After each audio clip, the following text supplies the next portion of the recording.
오마이TV 시청자 여러분 반갑습니다.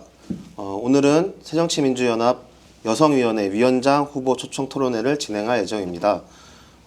어제는 이제 청년위원회 위원장 후보들을 모시고 토론을 진행했는데요. 두 위원회의 위원장을 선출하는 선거가 4월 1일부터 3일까지 ARS 투표 그리고 4월 4일 대의원대회 투표로 진행이 될 예정입니다. 여성위원회에 출마하신 후보자는 두 분이신데요. 두 분 모두 지금 스튜디오에 나와서 토론회를 준비 중이십니다.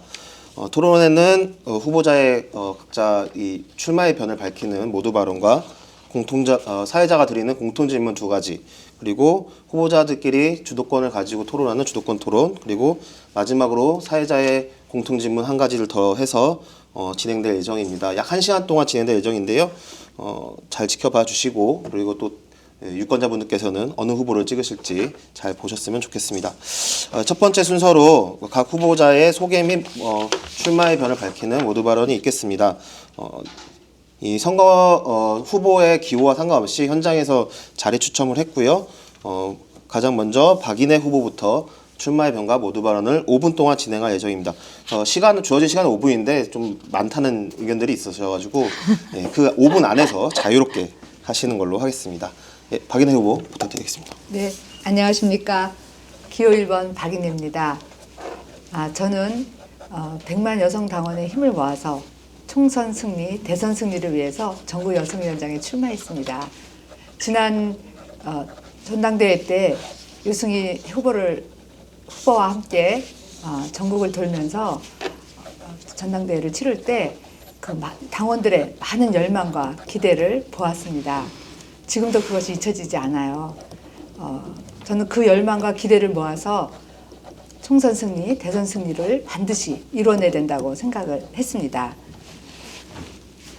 저는 이 총선 승리를 위해서 제 온 한 몸을 바칠 각오가 되어 있습니다. 평상시라면 현역 국회의원님이 하셔도 좋겠지만 내년 총선에는 그 일에만 전념할 수 있는 후보가 필요하기 때문에 제가 나섰습니다. 큰일을 이미 하고 계시는 국회의원님들은 더 큰 정치를 해야 한다고 생각합니다. 우리 당의 약자인 여성, 장애인, 노인, 청년, 또 평당원 이런 분들을 위해서 더 많은 기회와 자원을 만들어내야 된다고 생각합니다. 여성위원장은 여성들에게 더 기회를 만들어주는 새로운 기회로 활용하면 좋겠습니다. 저는 엄혹한 군부 독재 시절에 이화여대 국문과를 다녔습니다. 군인이셨던 아주 엄한 아버지 밑에서 학교를 다녔지만 학생운동, 민주화운동을 하면서 2차례 투옥이 됐습니다. 긴급조치와 국가보안법으로 투옥이 됐었는데요.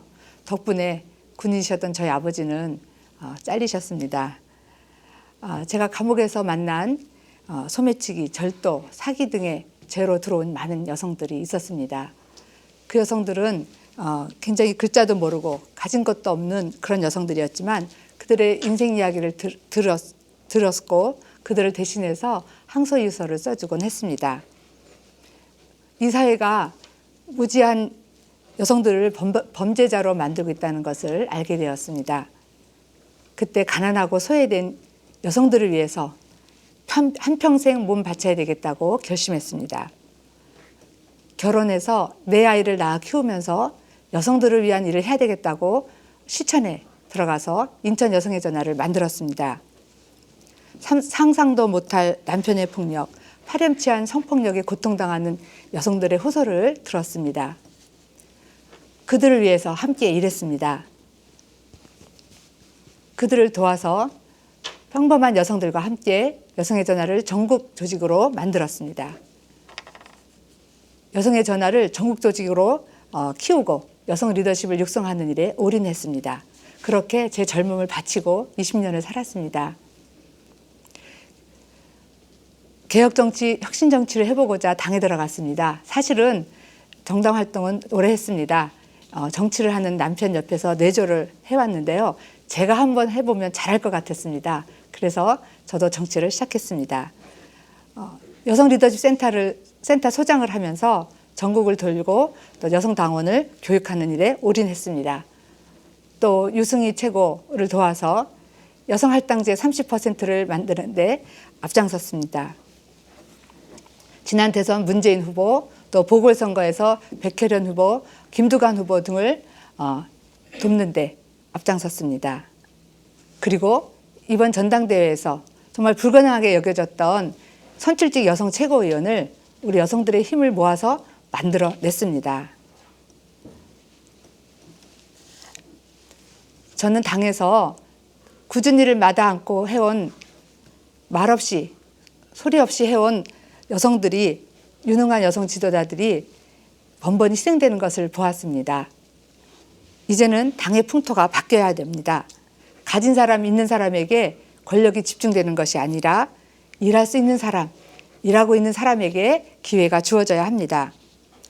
저도 당을 위해서 인정 못 받고 또 헌신했지만 소외되었던 그런 시간을 오랫동안 보내다가 이제 기회를 얻었습니다.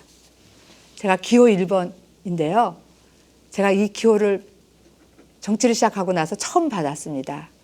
정말 감격스러워서 눈물이 났습니다. 기호조차도 달아볼 수 없었던 그런 소외된 시간을 보냈거든요. 이제 저는 소리만 지르진 않겠습니다. 실천하겠습니다. 행동하겠습니다. 저는 오로지 여성당원을 위해서 올인하겠습니다. 총선 대신 승리를 위해 올인하겠습니다. 기호 1번 올인해, 박인혜 꼭 지지해 주십시오. 감사합니다. 네, 감사합니다. 5분의 시간이 좀 길 거라고 하셨는데 살짝 넘기셨어요. 네. 다음은 서영교 후보께서 말씀을 해주시겠는데요. 역시 5분입니다. 조금 넘으셨으니까 조금 넘게 하셔도 상관없습니다. 네, 부탁드리겠습니다. 안녕하세요. 사랑하는 전국의 새정치민주연합의 당원 동지 여러분, 그리고 우리 여성 당원 동지 여러분, 운명 같은 번호 기호 2번, 운명 같은 번호 기호 2번, 운명 같은 번호 기호 2번 서영교 인사드리겠습니다.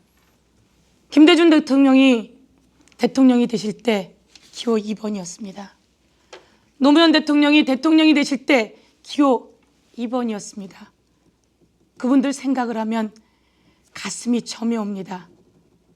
이제 새정치민주연합 2016년 총선을 앞두고 있습니다.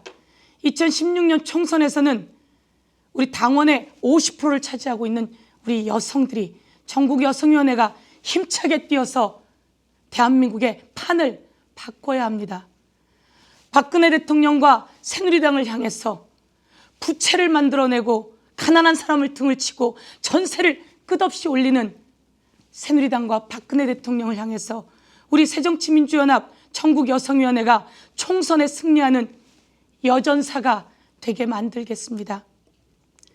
우리 새정치민주연합의 여성위원회가 열심히 공부하고 열심히 노력해서 실력 있는 여성들이 되어 다음 총선에서는 지역구 30% 들어갈 수 있도록 제가 법으로 제도로 만들어보고 우리 여성들 교육시키고 훈련시키고 발굴해서 새누리당보다 훨씬 더 많은 여성들이 의회, 국회에 진출할 수 있도록 만들어내겠습니다. 저는 서울시당 현재 여성위원회 위원장입니다. 지난 지방선거에서 서울시당에 있는 원외 여성위원장들 거의 대부분 지방의회에 진출시켰습니다. 새정치민주연합에서 처음으로 서울에서 기초자치단체 장도 탄생시켰습니다. 제가 여성위원장으로 공천심사위원 하면서 꼭 쥐고 가서 만들어냈습니다. 이게 제가 전국여성위원회에 출마한 힘입니다. 저는 현재 새정치민주연합의 원내 대변인입니다. 새누리당을 향해서 돌직구를 날리는 원내 대변인, TV만 틀면 나오는 원내 대변인 서영교. 이제 제가 우리 새정치민주연합 여성들의 화끈한 백이 되겠습니다. 새정치민주연합 여성들의 화끈한 대변인이 되도록 하겠습니다. 저에게 힘을 실어주십시오. 다음 총선 우리 여성위원회가 해야 할 일이 너무나 많습니다. 저희 새정치민주연합에는 여성 국회의원이 20명을 훌쩍 넘었습니다. 새누리당이 여성 국회의원과 더불어서 전국여성위원회를 꾸리고 있습니다. 좀 더 힘을 가지고 새누리당과 대적해 나가면서 우리 여성위원회는 행복한 여성위원회를 만들도록 하겠습니다. 기운차고 힘나고, 그리고 여성발전기금 제대로 내려서 각 시도당의 여성국장들 유급화도 시켜내겠습니다. 저는 1986년 전두환 치하에서 이화여대 총학생회장이었습니다.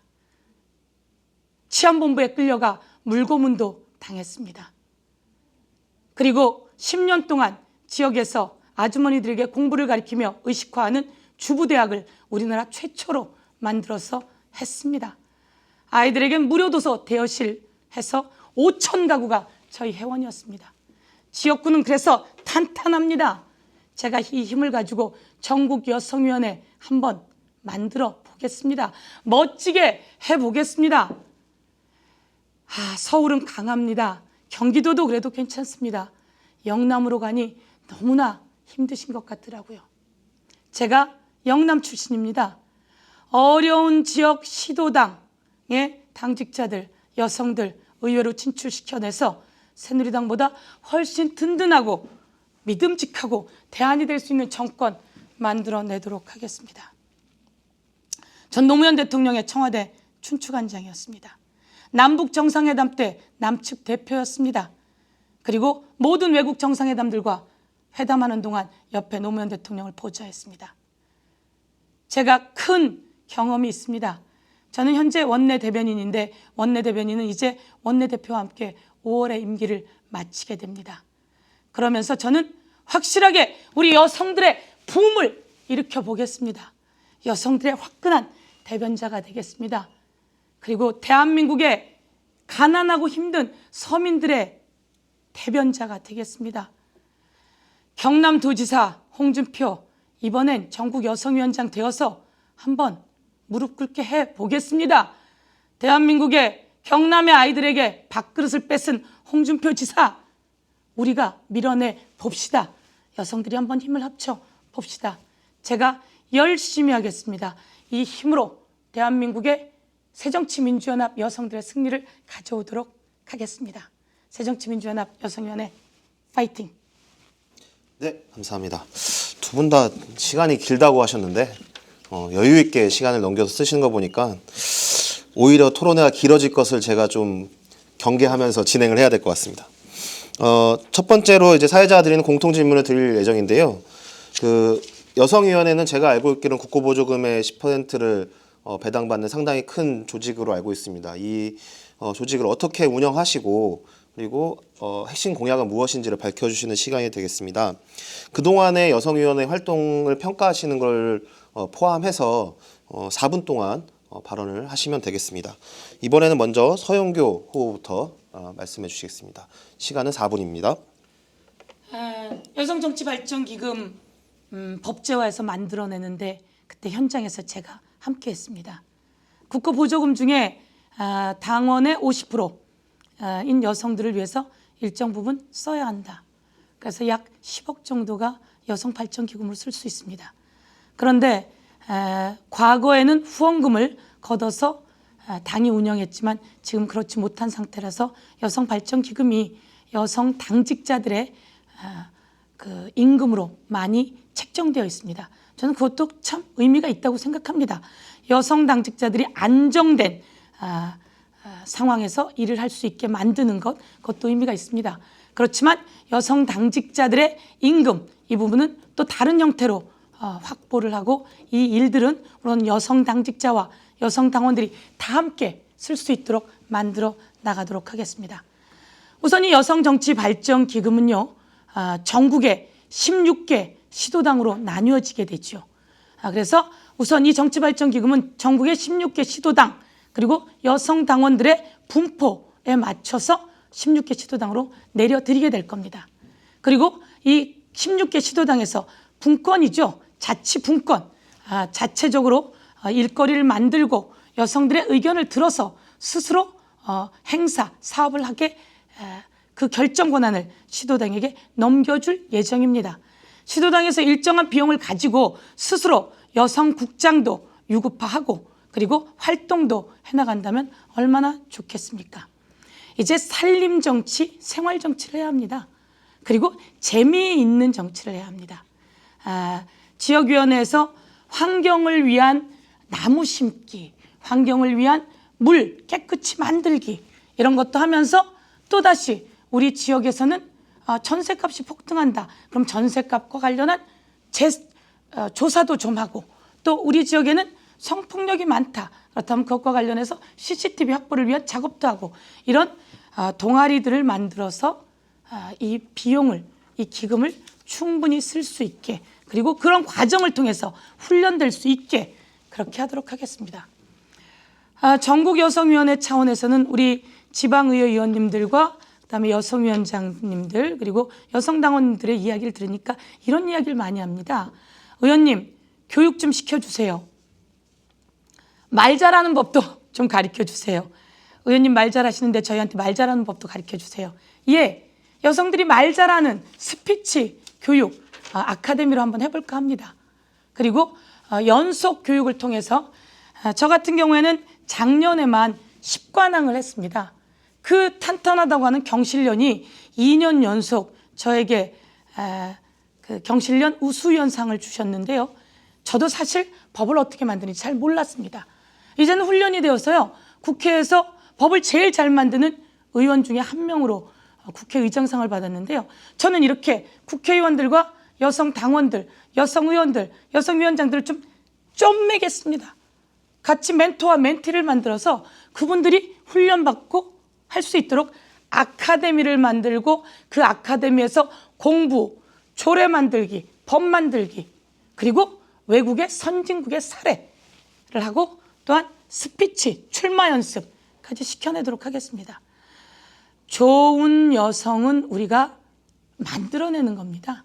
그리고 여성들에게 무한한 능력이 있습니다. 그래서 좀 더 진취적으로 갈 수 있게 이 여성발전기금 전체 여성 당원들에게 돌려드리겠습니다. 네, 시간에 맞춰서 마무리해 주셨습니다. 시도당 여성위원회 분권화와 그리고 여성당원의 교육 문제를 핵심적으로 제기를 해주신 것 같고요. 다음은 박인혜 후보께서 또 4분간 같은 주제로 말씀해 주시겠습니다. 네, 아무래도 여성위원회이다 보니까 운영하려고 하는 방향이 좀 비슷한 것 같아요. 그래서 서 후보께서 하신 말씀 또 제가 또 반복할 수도 있겠습니다. 사실 전국여성위원회는 우리 당의 전국 조직 중에서 가장 잘 조직되어 있고 활발한 조직이라고 저는 자부하고 있습니다. 그런데 이제 아쉬운 것은 이 상층 조직은 강합니다. 그리고 국회의원도 계시고 지방의원님들도 386명이나 계시고요. 그래서 위에는 아주 강한데 아래로 내려갈수록 이 풀뿌리 여성들이 조직이 좀 약하고요. 또 지역으로 갈수록 약하고 또 새롭게 여성 당원이 되거나 여성위원회에 들어오시는 그런 분들이 아직은 적습니다. 그래서 이 구조를 좀 바꾸는 일에 저는 좀 전념을 하려고 합니다. 그래서 지방에서 지역에서 또 이 정치에 관심 없는 많은 여성들이 좀 이렇게 들어올 수 있는 구조 이런 것들을 좀 많이 만들려고 합니다. 이제 그러기 위해서는 이제 이 시도당 여성위원회가 중심이 돼서 그 일을 해야 된다고 생각합니다. 이제 지금까지는 좀 중앙당이 모든 일을 좀 주도하는 편이었는데요. 이 일은 시도당 여성위원회에서 주도적으로 하게끔 저도 이제 여성발전기금을 이용해서 충분히 지원을 하고요. 또 여성 리더십 센터 제가 소장이었는데 거기서도 이제 지역 교육을 많이 다녔거든요. 근데 교육을 누가 와서 해주기보다는 자체적으로 교육 프로그램도 만들고 또 강사도 만들고 섭외하고 하면서 자체 역량을 키우고 하면서 이 시도당이 강해질 수 있다는 것을 봤습니다. 그리고 실제로 그런 사례들이 있는데요. 어느 한 도당은 자체적으로 교육 프로그램을 계속 돌리면서 많은 당원들을 확보하는 것을 봤습니다. 그래서 이런 시도당 여성위원회가 활성화될 수 있도록 지원을 하려고 합니다. 그래서 그렇게 해서 저는 1만 여성 인재 양성 프로젝트를 세웠습니다. 그러니까 1만 명이라 그러면 굉장히 많은 숫자처럼 보이는데요. 전국의 237개인가요? 그 지역구로 선거구로 나누면 한 선거구당 한 40명 정도, 43명 정도면 됩니다. 그러면 한 지역마다 뭐 그 정도의 여성이 없으려고요. 사실은 여성 인재들 굉장히 많습니다. 지역에 아주 그냥 숨어 있는 인재들이 굉장히 많은데 그것을 발굴해서 우리 사회에 기여할 수 있도록 하는 장치들이 많이 없습니다. 그래서 우리 당이 그런 역할을 해야 되고 여성위원회가 앞장서서 그런 여성들에게 교육도 시켜주고 또 정치할 수 있는 기회도 만들어주고 하면서 이끌어내야 된다고 생각을 합니다. 그다음에 이제 그런 여성들이 이제 커서 올라올 텐데요. 그럼 그런 여성들이 활동할 수 있도록 당내 각급 위원회나 각급 조직에 여성들이 많이 들어갈 수 있도록 우리 30% 지금 당원에 규정되어 있는데요. 그런 30%를 충분히 채울 수 있도록 그런 여성들로 채우고요. 또 그런 여성들 중에 더 훌륭한 분들을 뽑아서 여성 의무 공천 30% 이것도 실천할 수 있을 거라고 생각합니다. 저도 또 그리고 이 일을 추진하기 위한 또 이 실무 주체가 있어야 되기 때문에 여성 국장들을 좀 상근화시켜서 유급화시켜서 할 수 있도록 지원하겠습니다.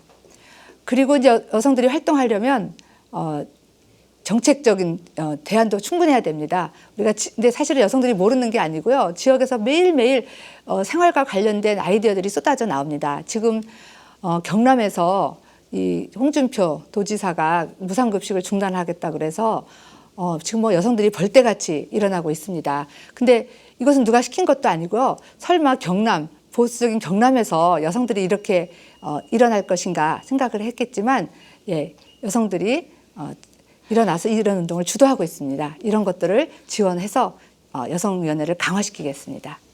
예, 감사합니다. 비슷하게 그 시도당 여성위원회 강화 그리고 그 여성들에게 이제 기회를 보장하는 제도를 충실하게 이행하겠다가 핵심적인 내용이었던 것 같습니다. 두 분이 뭐 운영 방안이나 핵심 공약들은 상당히 유사한 것 같은데요. 뭐 이후에 토론에서는 좀 약간 차별 지점이 더 보였으면 좋겠습니다. 다음 공통 질문으로 넘어가겠습니다. 지금 28 전당대회 이후에 이제 문재인 대표 체제로 당이 운영되고 있습니다. 당 내외에서는 당의 혁신을 이야기하면서 계속적으로 혁신 과제들이 나오고 있는 상황입니다. 이 당의 혁신, 여성위원회에서 바라보는 당의 혁신은 무엇이며 그 혁신을 위해서 여성위원회는 어떤 역할을 해야 된다고 생각하시는지 답변을 해주시면 되겠습니다. 마찬가지로 4분의 시간을 드리겠고요. 이번에는 박인혜 후보부터 시작하겠습니다. 네, 정말 당 혁신 과제가 연일 쏟아져 나오고 있습니다. 그런데 당 혁신 사실 거창한 데서부터 시작하는 것이 아니고 작은 것에서부터 이미 있는 것에서부터 실천하는 것이라고 생각합니다. 여성들은 이걸 알고 있어요. 여성들은 작은 가치 또 아주 미미한 것 이런 것들을 소중하게 여기는 훈련이 이미 되어 있고요. 저는 그런 정신을 이 혁신 과제에 녹아 넣어야 된다고 생각합니다. 그래서 무엇보다도 이 많이 쏟아져 나오는 과제를 실천해야 된다고 생각합니다. 그래서 여성위원회가 앞장서서 그 과제를 실천하도록 촉구하겠습니다. 제가 지난 김한길 대표 시절에 상향식 공천제도 혁신위원회의 위원이었습니다. 그래서 거기서 한 6개월 동안 그 공천제도 혁신안을 만들어서 올렸는데 막상 선거가 시작이 되니까 하나도 그것이 인용되지가 않고 실천되지가 않고 노력한 게 무산이 되어버렸습니다. 그러면 아무리 좋은 제도라도 실천되지 않으면 소용이 없다고 생각합니다. 그래서 실천할 수 있도록 촉구하겠습니다. 두 번째는 지역과 좀 소통하도록 만들겠습니다. 우리 당 강령에 이게 당원이 중심이다라는 게 분명히 있지만 그게 지켜지지 않는 것 같습니다. 요즘 그 최고위원회를 하면서 현장에 가서 하는 현장 최고위원회를 많이 하고 있습니다. 그래서 제가 보니까 최고위원들이 지역에는 내려가지만 가서 당원들을 만나고 오지는 않는 것 같습니다. 오히려 가서 좀 이슈가 일어나고 있는 현장에 가서 시장에 가서 사진 찍고 돌아오는 것으로 끝나는 것 같습니다. 그러면 지역에서는 최고위원회가 내려온다고 하면 이런 얘기를 해야 되겠다 저런 얘기를 해야 되겠다 하고 기대하고 있는데 막상 당원들하고는 소통하고 오고 있지 않습니다. 우리 여성들도 할 얘기가 굉장히 많거든요. 그래서 그런 것과 소통할 수 있는 그런 당이 되도록 촉구하겠습니다. 이제 마지막은요. 당 지도부가 성평등 의식을 좀 분명하게 갖도록 하는 것입니다. 우리 그 지난 18대 대선 당시에 우리 문재인 후보가 참 잘 싸우셨지만 상대 후보에 비해서 이 성평등 의식이 조금 약하다라는 평을 받았었습니다. 또 뭐 일각에서는 여성단체에서는 너무 가부장적인 시각이 아니냐 하는 비판도 있었는데요. 이제 당대표가 되셨으니까 당대표가 어떤 생각을 갖느냐에 따라서 우리 당이 성평등적이냐 아니냐, 또 여성 의무공천 30%가 지켜지느냐, 또 50% 대의원, 각급위원회의 적용이 실천되느냐, 이게 좌우된다고 생각합니다. 우리나라 여성정책이 가장 발전했던 때가 김대중 정부 시절이었는데요. 그때는 뭐 여러 가지 그 발전 요인이 있었겠지만 김대중 대통령이 성평등에 대한 의지가 확고하셨고요. 또 구체적으로 그 실무까지도 다 알고 계셨어요. 그래서 그 놀라운 그 정책의 발전을 가져올 수 있었는데 우리 문재인 대표께서도 여성 정책에 관련해서 공부를 많이 하실 수 있게 해드려서 성평등 정당을 만들 수 있도록 도와드리겠습니다. 필요하다면 제가 과외라도 시켜드리겠습니다. 예, 그렇게 해서 우리 당이 서민을 위하고 약자를 위하고 여성을 위한 정당이 될 수 있도록 여성위원회가 힘껏 노력하겠습니다. 예, 감사합니다. 혁신 과제를 실천하는 게 가장 중요하다. 그리고 지도부의 지역과의 소통, 그리고 성평등 의식의 강화, 이런 것들을 말씀해 주신 것 같습니다. 다음은 같은 주제로 서영교 후보께서 또 4분간 말씀해 주시겠습니다. 혁신이라고 하는 말이 상당히 선명하게 들리죠. 그런데 혁신? 무엇을 어떻게 혁신하는 거지? 라고 하면 사실 구체적으로 다가오지 않습니다. 새정치민주연합의 혁신은요, 저는 이렇게 생각합니다. 국민들이 우리 얘기해주네? 국민들이 우리를 위한 법을 만들었네? 우리 생활에 다가오네? 이렇게 해야 진짜 정당의 혁신이라고 하는 것은 국민과 정당이 하나 될 때, 정당이 국민을 제대로 대변하고 법제화할 때 국민은 그 정당을 믿게 될 것이고, 그것이 저는 진정한 혁신이라고 생각합니다. 혁신, 예를 들면 비행기 타러 갈 때 공항에 귀빈실을 안 간다. 이런 혁신은 저는 중요한 혁신이 아니라고 생각합니다. 출판기념회를 안 한다. 이런 혁신도 저는 그리 중요한 혁신이라고 생각하지는 않습니다.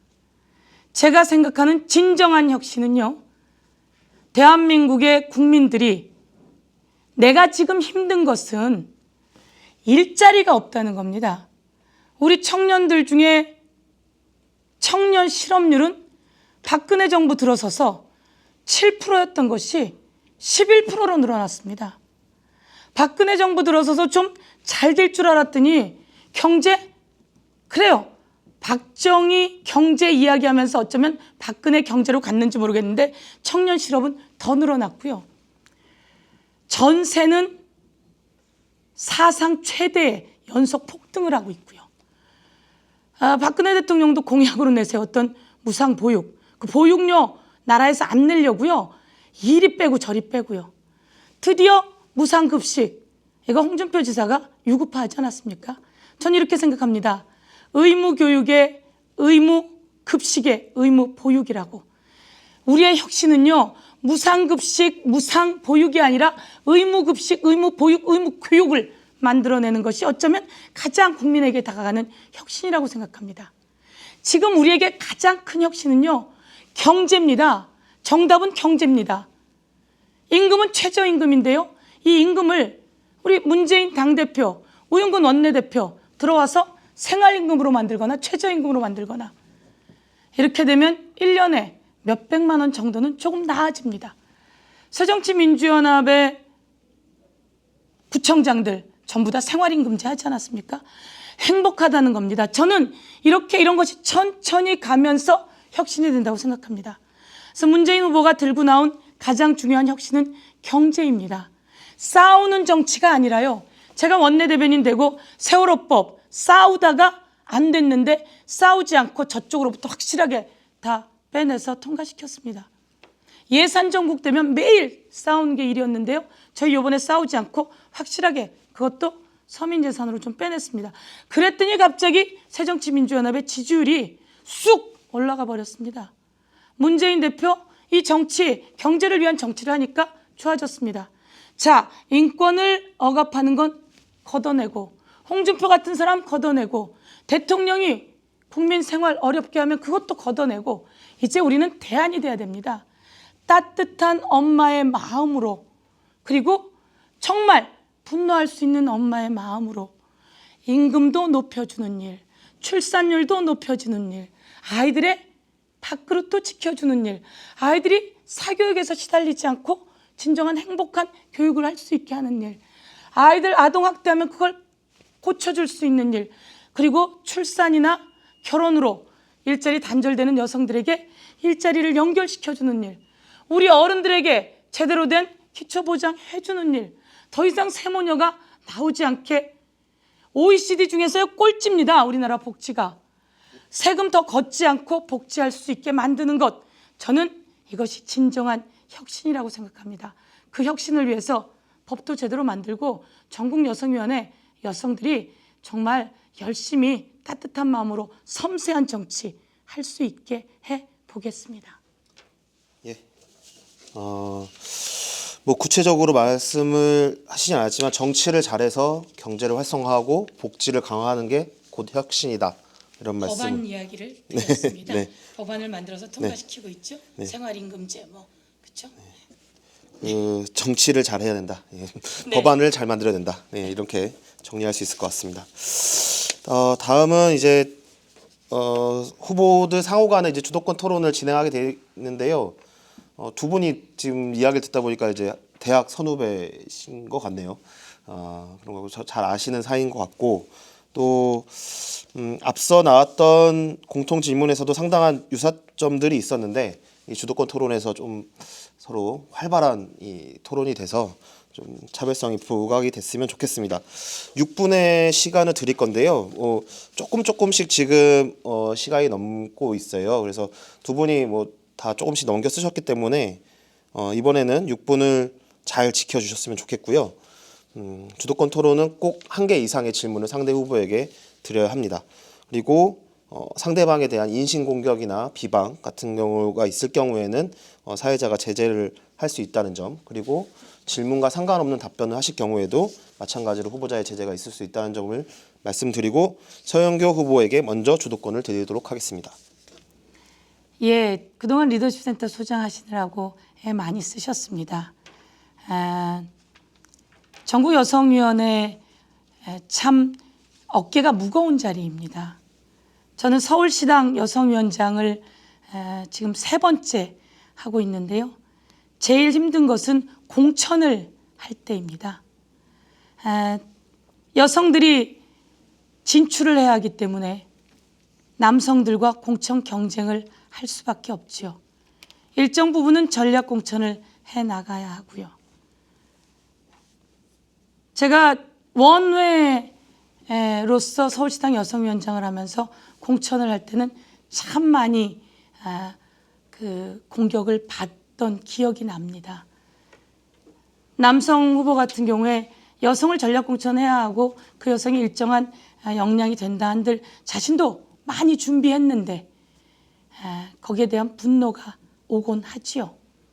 그래서 제가 2006년도에는 한 분이 칼을 들고 오셨더라고요. 자신에게 전략 경선을 안 시켰다고. 그래서 그 여성은 공천이 되고 시의원을 잘했죠. 그런데 이제 그런 걸 보면서 이 원외가 공천을 하는 데는 참, 왜냐하면 그 사람이 그 칼을 들고 와서는 사실 그렇게 얘기했습니다. 자신이 이 칼로 스스로 자해를 하고 싶다고. 그러니까 이제 저에게 하지는 않았지만 그럴 때 공천 과정이라고 하는 것이 어떤 이들은 그렇게 얘기합니다. 공천은 권력을 쥐었고 그래서 그 권력을 휘두른다고. 근데 진정 해보니까 그러기보다는 제대로 배분해야 하는 일인데 참 어렵더라. 그래서 이럴 때는 원외 일단 참 어렵다 이런 생각을 좀 하고요. 작년에 이제 2번째 여성위원장을 맡으면서 지방선거 공천을 했습니다, 제가. 그런데 제가 이제 지역구에서 탄탄하게 선거 통해서 올라온 국회의원이고 또 여성위원장 오래 했고 부대변인 오래 했고 서울시당 여성위원장도 했었고 청와대 춘추관장도 했었고 그래서였는지 작년 공천에서는 어려움을 느끼기보다는 스무스하게 잘 조화시켜서 남성이고 여성이고 다 윈윈 시키면서 공천을 한 경험이 있습니다. 서울의 원외 여성위원장들은 거의 다 이제 지방의회로 진출했고요. 저희는 구의회의장이 5명이나 됩니다. 여성이. 그리고 아까도 말씀드렸지만 여성구청장. 제가 이 여성구청장이 왜 되어야 하는지를 이야기하고 상대 구청장 후보도 정말 훌륭한 분이었습니다. 그런데 그 과정을 잘 지켜내면서 당선시켰는데요. 저는 이런 일들이 사실은 원외에서는 참 하기 힘들겠다라는 생각을 좀 했습니다. 저는 이제 원외도 충분히 실력 있으시고 잘할 거라고 생각하지만 그런 걱정을 경험해 본 바로는 참 있어서 좀 이번에는 전국 여성위원장을 좀 힘과 또 새누리당도 그렇고 전체 남성 여성 후보들을 좀 같이 윈윈 시킬 수 있는 경험이 있으면 좋겠다 이런 생각 때문에 제가 이제 출마는 했는데요. 그런 걱정이 좀 돼서 그런 부분에 대해서는 어떻게 생각하시는지 좀 묻고 싶습니다. 네. 이 원내와 원외를 비교해서 누가 더 힘이 있느냐 하면 당연히 원내가 있겠죠. 그런데 원내라고 해서 무조건 여성을 위해서 힘을 써주는 것은 아니라고 생각합니다. 저도 사실은 그런데 희생이 된 사람인데요. 제가 아까 공천받기 위해서 뛰어다닐 때 여성들이 저를 모두 도와주었느냐, 여성위원장이 모두 저를 도와주었냐 하는 것은 아니더라고요. 그러니까 오히려 여성들도 이 계파에 줄 서서 자기 그 계보에 들어있는 여성이면 도와주지만 그 계보에 들어있지 않은 여성이라면 돌봐주지 않는 그런 것들을 많이 봤습니다. 그리고 현역들은 자기 공천 문제가 또 걸려있기 때문에 자기 공천이 먼저 받고 나서 다른 사람 공천을 챙기는 것이지 자기 공천을 버리고 하지는 않더라고요. 지방선거에서 많이 여성들을 진출시켰다고 하셨는데 그것은 지방선거니까 가능하셨죠. 총선이었다면 아마 서 의원님도 자기 공천 문제, 내년 공천 문제에 걸려서 아마 그렇게 하시기 어려울 거라고 생각합니다. 서 의원님 물론 공천 잘 받으시겠지만 또 사람 일은 모르잖아요. 이 정치에서는 보니까 하루 앞을 알 수가 없고 장담할 수 있는 것이 없더라고요. 그래서 아마 서 의원님도 먼저 자기 공천부터 챙기고 다른 여성들의 공천 문제를 챙기지 않을까 이렇게 생각을 합니다.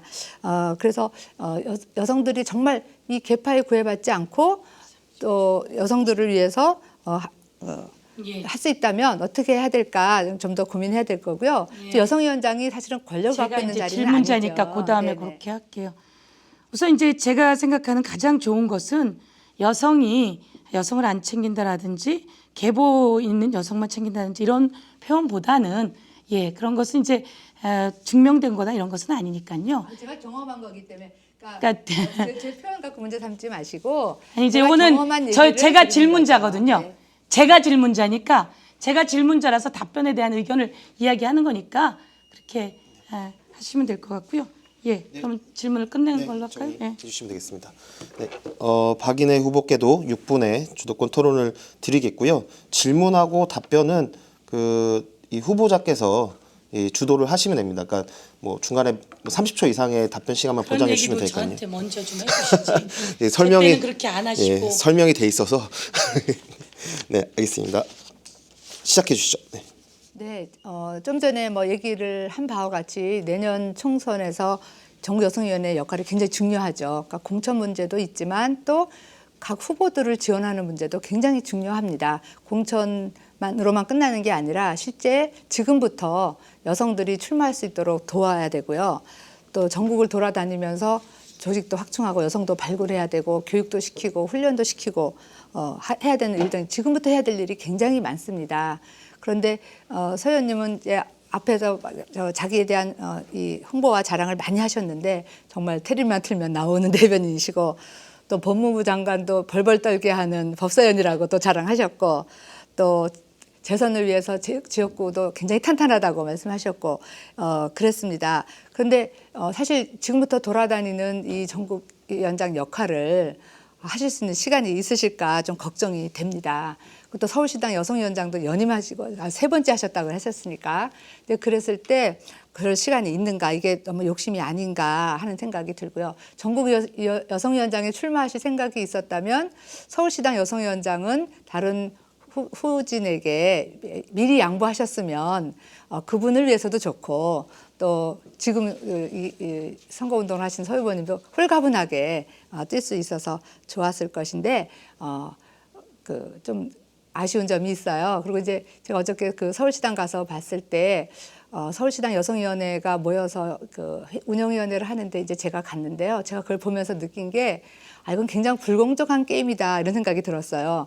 그러니까 서울시당 여성위원장이라는 현역의 지위를 이용해서 맞으면 아무래도 그 암묵적인 영향력도 가게 되고요. 또 지난번에 공정권을 행사하신 그 의원님의 눈치를 안 볼 수가 없다는 게 거기서 그 자리에서 확연히 느껴졌습니다. 그래서 이거는 기울어진 운동장이다. 또 저는 이미 아무 당직이 지금 없거든요. 제가 그 리더십 센터 소장을 했었지만 지난번 그 박영선 비대위원장 시절에 잘렸습니다. 그래서 지금 아무 당직도 없고 진짜 평당원인데 그렇기 때문에 제가 뭐 그 지방의원님들한테 전화를 하더라도요. 어떤 의원님들은 어떻게 평당원이 지방의원한테 전화하나 이렇게 뭐 느낌상 반응하는 분들도 계세요. 그렇기 때문에 제가 원외라는 것도 이미 굉장히 불리한 조건인데 또 현역 여성시당 위원장이라는 자리를 가지고 선거운동을 한다라고 하는 것은 그다음에 또 현역 국회의원이시니까 지금 굉장히 많은 성과들을 얘기하셨거든요. 네, 그래서 이미 불공정한 게임이다 이런 생각이 들고요. 당원 120조에도 이 겸직 금지 조항이 있습니다. 그래서 되도록이면 당직 선출직 의원들은 당직을 겸직하지 않도록 하자라는 또 그런 취지의 조항도 있고 해서 이거에 대해서 어떻게 생각하시는지 묻고 싶습니다. 예, 말씀처럼 전 서울시당 여성위원장입니다. 국회의원이 시당의 여성위원장을 거의 맡지 않습니다.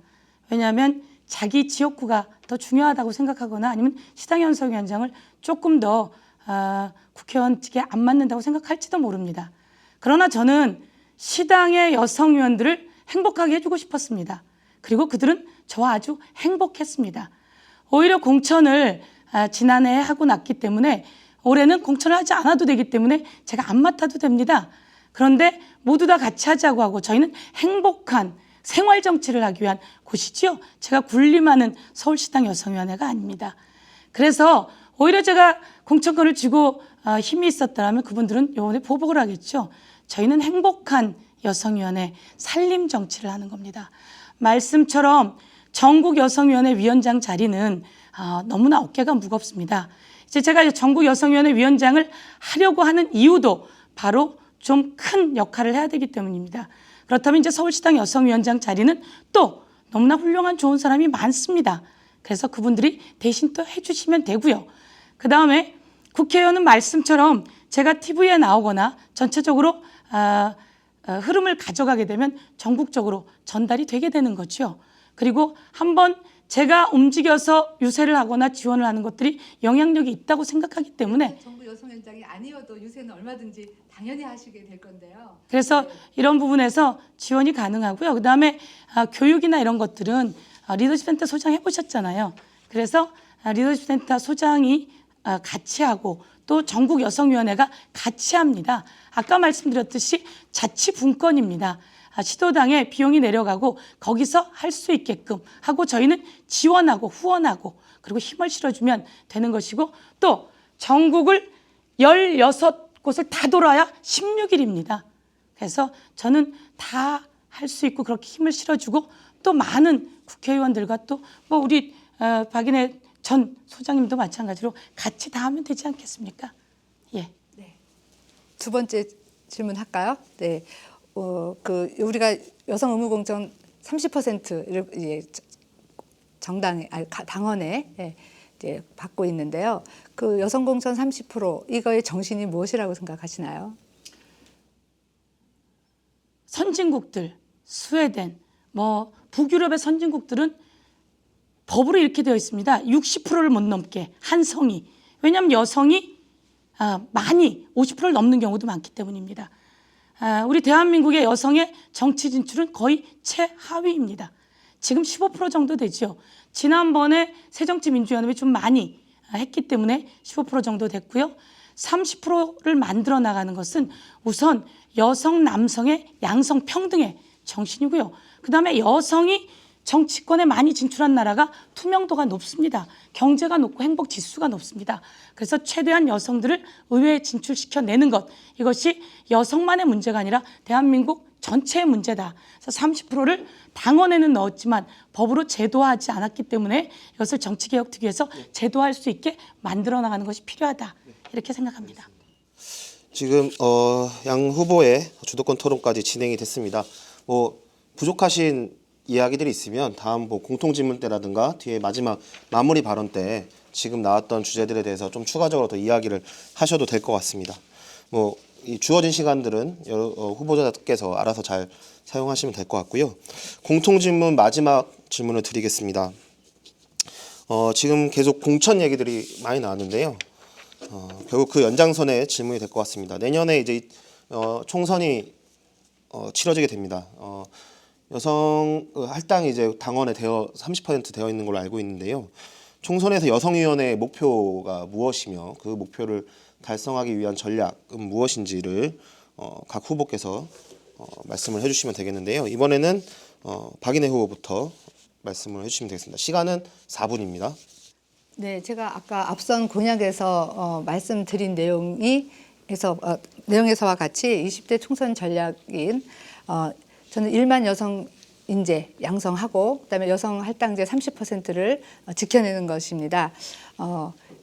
일단 여성 30%를 하자고 할 적에 나오는 많은 얘기들이 해주고 싶어도 여성이 없다, 사람이 없다, 이제 이런 얘기들을 많이 하시거든요.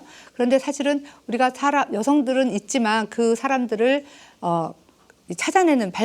발굴하는 작업을 별로 하지 않았어요. 그래서 이 원석과 같은 아직 그 땅에서 캐어지기를 기다리고 있는 그런 원석과 같은 여성들을 찾아내는 일부터 해야 되고요. 그런 여성들을 찾아내서 교육시키고 갈고 닦아서 보석으로 만들어내는 일을 저희가 해야 된다고 생각합니다. 물론 시간이 많은 건 아니지만 그리고 그것을 체계화해서 앞으로 이제 그걸 하고요. 그다음에 이제 여성발전기금과 여성리더십센터가 그 일을 해야 된다고 생각합니다. 그리고 이제 그렇게 해서 여성들을 많이 이제 발굴해 냈는데요. 또 한 가지 문제는 남성 후보들의 반발입니다. 아까도 말씀드렸듯이. 그런데 그 남성 후보들이 자기 자리를 뺏는 것이라고 많이들 생각하셔요. 그런데 저는 여성 30%를 지키되 그 당에서 오랫동안 고생하고 노력해온 또 헌신해온 그런 분들, 여성이건 남성이건 그런 분들에게 먼저 우선권을 드려야 된다고 생각합니다. 그래서 외부에서 여성들을 갑자기 어느 날 아침 전문가라고 해서 뭐 능력 있다고 해서 하루아침에 데려와서 기존에 열심히 하고 있던 사람을 빼어버리고 그 사람을 꼽는다 하는 그런 방식은 아니라고 생각합니다. 사실은 저는 오랫동안 지역에서 고생했지만 어느 날 남성 후보에 의해서 뽑혀짐을 당했거든요. 그래서 그렇게 피눈물을 흘리고 있는 사람들이 굉장히 많습니다. 또 아까 서 후보께서 그 지방선거에서 여성 후보들을 많이 공천하고 지금 다 잘 됐다고 말씀하셨는데 또 그 이면에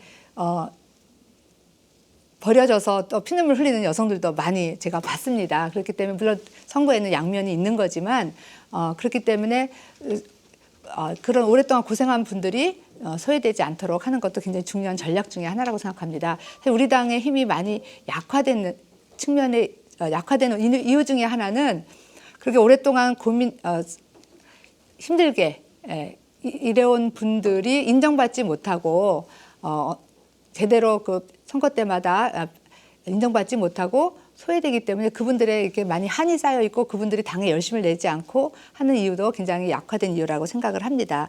그래서 이런 오랫동안 헌신한 남성과 여성 후보들을 적절히 배치하되 그래서 여성 30% 할당제가 지켜질 수 있도록 노력하는 것, 저는 이것이 우리 당의 전략이라고 생각합니다.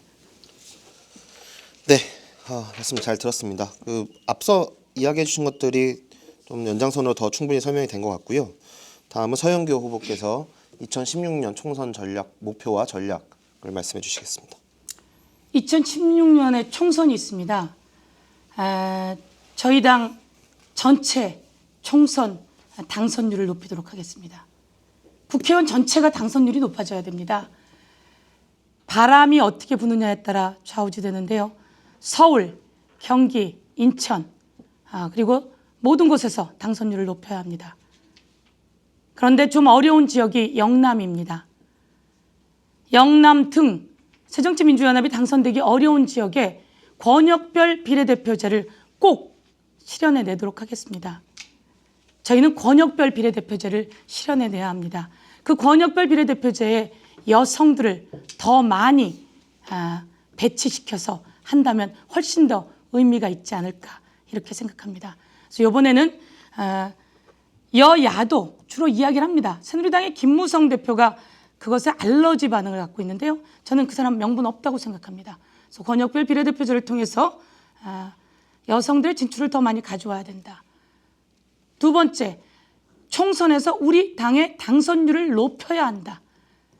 그래서 이 당선율을 높이는 것은 바로 박근혜 정권의 실정을 낱낱이 드러내고 우리가 대안 세력이 될 수 있다는 걸 보여줘야 합니다. 새누리당이 박근혜 정권 실정을 그냥 하수인 역할로 홍준표 같은 사람이 있는데도 아무것도 고치지 않는 새누리당의 문제점 낱낱이 드러내면 새정치민주연합이 대안이 될 수 있습니다.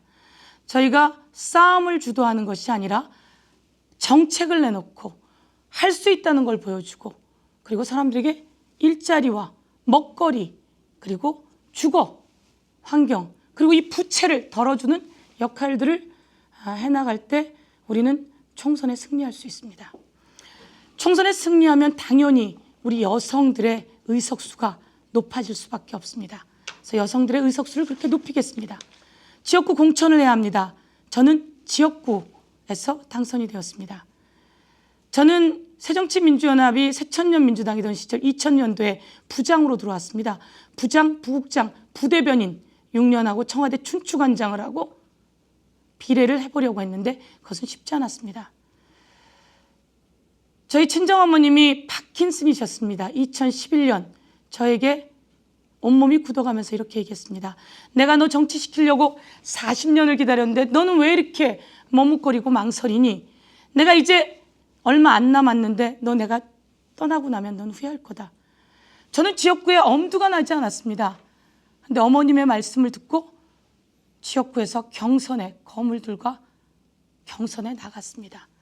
나갔는데 공천심사위원회에서 저에게 단수 공천을 우여곡절 끝에 주셨고요. 저는 진지도 9%에서 지역에서 초중고를 다 나왔고 지역운동을 10년 하고 그리고 했던 저의 경력으로 압도적인 당선을 했습니다. 저는 이런 사례도 마찬가지로 우리 지역구 의원들을 발굴해내는데 같이 사례로 내놓고 싶습니다. 제일 중요한 건 공천심사위원들입니다. 공천심사위원들에게 위원들의 여성들을 많이 포진시키고 좋은 여성 심사위원들이 들어가서 경선하러 오는 여성들을 뽑아줄 수 있게끔 실력 있는 여성들을 뽑아줄 수 있게끔 만드는 공천심사위원회 구성 여기서는 전국여성위원회가 역할을 해야 합니다. 제가 뽑지는 않습니다. 공천심사위원회 여성들이 반은 넘게 들어가고 그 여성들이 뽑을 수 있는 힘을 만들어내겠습니다. 그리고 정치개혁특위에서 여성 할당을 법제화할 수 있도록 최대한 노력을 하겠습니다. 지금 여성 정치개혁특위에는 박영선, 김상희 두 의원이 들어가 있습니다. 그리고 야권으로 정의당의 심상정 의원 3명이 들어가 있습니다. 이분들이 베테랑이십니다. 저는 이것을 법으로 제도화해서 여성의 정치 진출, 여성의 권익 향상을 위해서 확실하게 정치개혁 해낼 수 있도록 옆에서 전국여성위원회가 밀고 이끌고 해내도록 하겠습니다. 네, 서영교 후보의 말씀까지 들었습니다. 권역별 비례대표, 여성할당제의 법제화, 등 이제 정개특위에서 논의될 사안들을 관철시키겠다. 이게 핵심적인 것 같고, 그리고 지역위원회, 지역구에 이제 여성위원들 공천까지를 이제 전략적으로 내세우신 것 같습니다. 지금까지 이제 각 후보에게 드릴 질문들은 모두 드렸고요. 각 후보의 주도권 토론까지 모두 마쳤습니다. 마지막으로 이제 각 후보가 지금까지 토론 내용들을 정리해 주시고 인사를 하는 시간을 끝으로 갖겠는데요. 이번에 서영교 후보부터 마지막 발언 5분 동안 진행되겠습니다. 기호 2번 서영교입니다. 과거 전국 여성위원장은 당 대표가 임명을 하고 끝났는데요.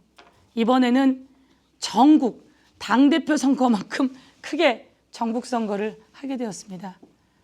박인혜 후보 그리고 저 서영교 후보 정말 힘차게 뛰고 있습니다.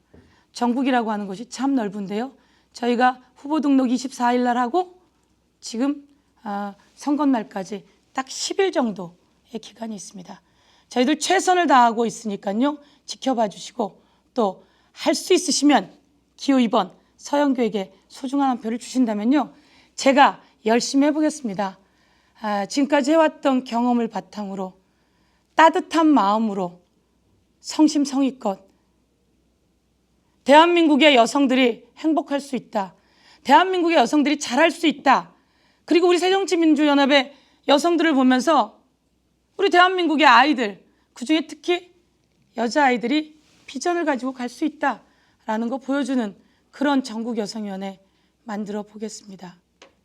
여러분, 밖으로 나가서 사람들이 무엇이 힘든지 우리 한번 살펴보도록 해요. 새정치민주연합 당 안에서만 복작복작 이게 아니라 밖으로 나가서 사람들과 널리 확대해서 새정치민주연합 사람들 당에 들어가더니 참 사람이 좋구나 이런 모습을 저는 만들어내고 싶습니다.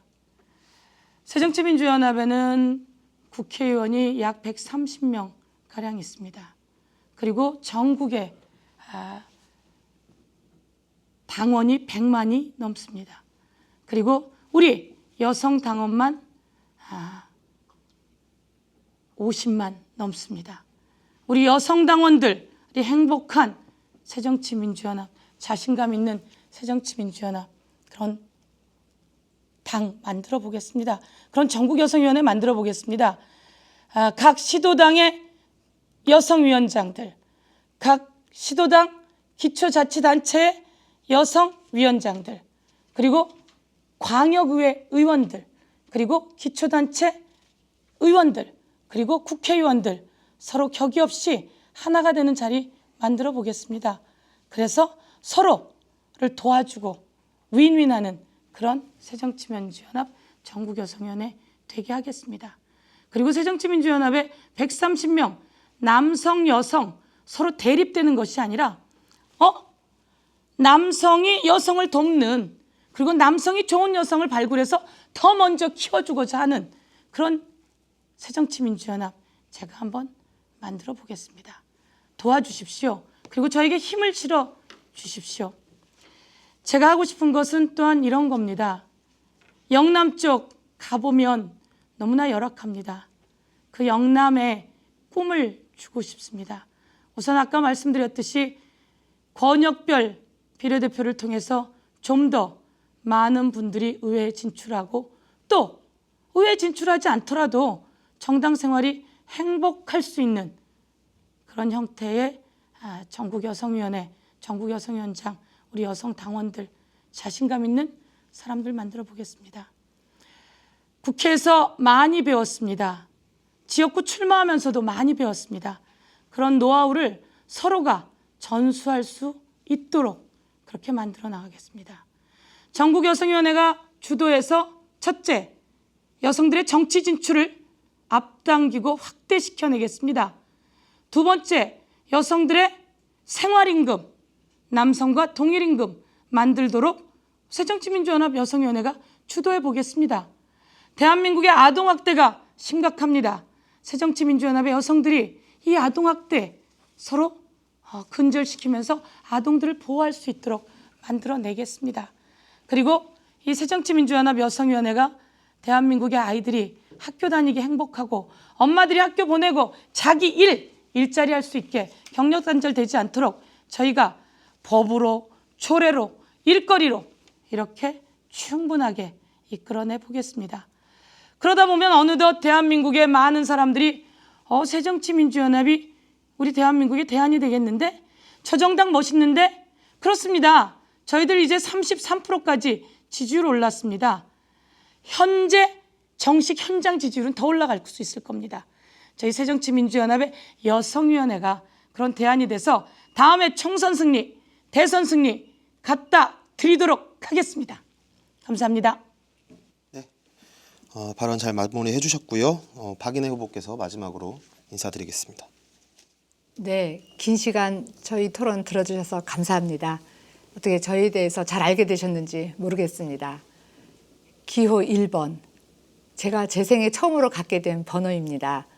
기호 1번 박인혜, 여러분 잘 부탁드리겠습니다. 저는 아무 당직도 가진 것이 없고 오직 전국 여성위원장 하나에만 올인해서 총선 승리, 대선 승리 이끌어내겠습니다. 지금 여성 대통령 시대라고 하는데요. 사실은 여성들이 더 힘들고 우리 삶이 더 힘든 시대입니다. 저는 내 아이를 낳아서 키웠습니다. 그 엄마의 뚝심, 자상한 엄마의 뚝심으로 우리 여성위원회 이끌겠습니다. 기호 1번 박인혜, 저는 전국에서 당을 위해 헌신하고 고생하고 수고한 우리 여성당원들을 잊지 않겠습니다. 꽃가마 타고 당에 들어와서 기득권 세력이 되어서 여성 권익 향상에는 나몰라라 하는 그런 전례를 따르지는 않겠습니다. 잃을 것이 없기에 두려울 것도 없습니다. 저는 국회의원도 아니고 화려한 당직도 맡고 있지 않기에 모든 제 시간과 힘을 총선 승리에 쏟아 붓겠습니다. 이 여성위원회는 전국 조직인데요. 투표를 서울에서 합니다. 그래서 많이 참여할 수가 없는 구조를 만들었습니다. 저는 이것도 굉장히 바꿔야 될 제도라고 생각합니다. 전국 여성위원회는 전국 여성 당원들의 조직인데요. 왜 꼭 서울에서만 국회의원만 여성위원장을 해야 됩니까? 지역에서도 원회도 평당원도 할 수 있다고 생각합니다. 그것이 진정한 개혁이라고 생각합니다. 지금부터라도 서울 중심, 지역 중심, 원내 중심 구도에서 벗어나서 원외와 지역에서도 주요 당직과 국회의원을 할 수 있도록, 전국위원장을 할 수 있도록 해야 우리 당의 혁신이 시작된다고 생각합니다. 또 여성 정치 신인을 많이 키워서 많은 여성들이 정치에 관심 갖고 우리 당에 관심 갖게 할 수 있어야 우리 당의 변화가 시작된다고 생각합니다. 저는 젊은 시절 학생운동, 민주화운동을 하면서 더욱더 우리 사회 개혁에 대한 꿈을 키웠습니다. 그 실천으로 여성운동을 20년 동안 했습니다. 여성의 전화에서 20년간 활동했습니다. 또 이제 당에 들어와서 여성 정치인으로서 새로운 삶을 시작했습니다. 지난 28 전당대회에서 정말 불가능하다고 생각했던 선출직 여성 후보를 전국 최고위원으로 뽑는 기적을 만들어냈습니다. 여러분, 지금 다시 한번 기적을 보여주십시오. 제가 전국 여성위원장이 되면 이렇게 하겠습니다. 아까도 말씀드렸듯이 1만 여성 인재 양성하겠습니다. 우리 당원 여성 교육을 체계화하고 전국의 지방의회 여성들을 지원하겠습니다. 시도당 여성위원회 핵심적인 중추 역할을 할 수 있도록 키워내겠습니다. 둘째, 여성 당원들의 정치적 대표성을 높이겠습니다. 내년 총선에 30% 관철시키겠습니다.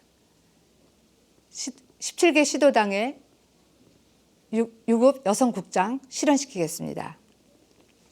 세 번째, 여성 이슈에 대한 정책 생산, 대안 생산을 주도하겠습니다. 우리 지방의원들과 함께 또 전문가들과 함께 손잡고 우리 정치에서 활용할 수 있는 현장에서 나오는 아젠다들을 만들어내서 정책 생산을 지원하겠습니다. 네 번째, 우리 국회의원만이 아닌 지방의 여성 당원들도 우리 당의 의사결정에 참여할 수 있도록 공평한 통로를 만들겠습니다. 빚도 없이 굳은 일을 하면서 당을 지켜온 우리 여성 당원들이 인정받고 또 발언할 수 있는 그런 당을 만들겠습니다. 여러분, 다시 한번 기적을 보여주십시오. 아무것도 가지지 않는 평생 고생하고 헌신만 해온 우리 지방의 여성 당원들처럼 고생한 저를 위해서 여러분 한 번만 도와주십시오. 기호 1번 박인혜 부탁드립니다. 감사합니다. 네, 감사합니다. 마지막 인사를 끝으로 지금 준비된 모든 토론회 순서가 마무리됐습니다. 1시간 조금 넘게 진행이 됐는데요. 토론회 임하시느라 수고해 주신 두 분 후보님께 감사드립니다. 네, 그리고 감사합니다. 네.